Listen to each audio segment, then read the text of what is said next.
Salam, salam, salam, salam. Salam semuanya buat umat Kristen yang ada di Indonesia dan di dunia. Sebab saya Nando Love Yesus ingin kasih tahu tentang firman Tuhan. Tema sekarang ini kita kasih tahu tentang tema tentang manusia bisa melihat masa depannya yang diberikan Tuhan. Bisa pada pada di pada zaman pada zaman dahulu di Alkitab dikasih tahu tentang masa depan kita. Sebab Tuhan yang memberikan masa depan kita bisa dilihat. Dari saya bisa melihat masa depan kita di surga atau masa depan saya ada di apa saya terjadi dan kerja kita apa pada masa depan kita, apa kita jadi pengusaha atau jadi presiden atau jadi wakil presiden, kita bisa lihat di masa depan kita itu bisa terjadi.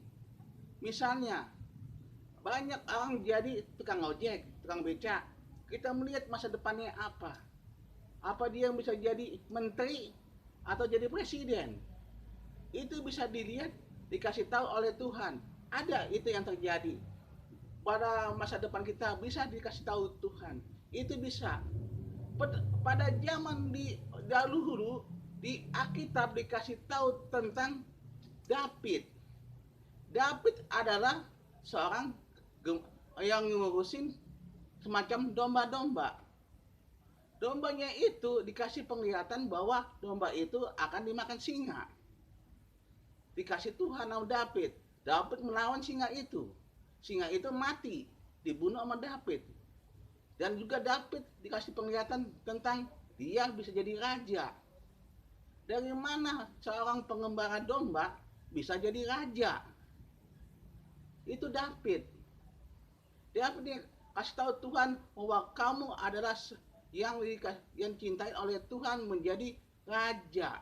Seorang pengembara domba bisa jadi raja. Aneh kan?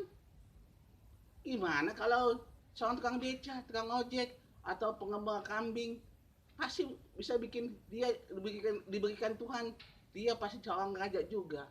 Pasti dikasih tahu Tuhan. Tuhan itu amat baik. Kita bisa dikasih tahu masa depan kita oleh Tuhan. Itu yang akan terjadi mujizat yang diberikan Tuhan dan diberikan masa depan.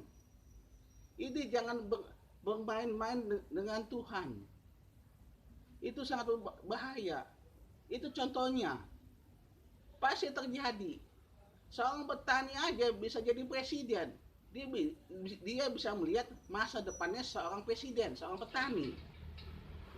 Itu dikasih penglihatan masa depan yang diberikan Tuhan.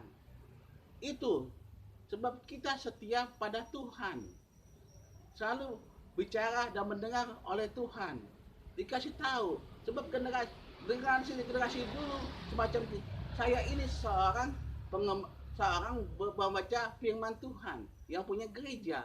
Pasti kamu seorang punya gereja. Itu dikasih Tuhan. Sebab Tuhan itu sangat baik. Percaya pada Tuhan. Tuhan selalu baik. Atas nama Nando Love Yesus, jangan lupa like dan subscribe. Terima kasih.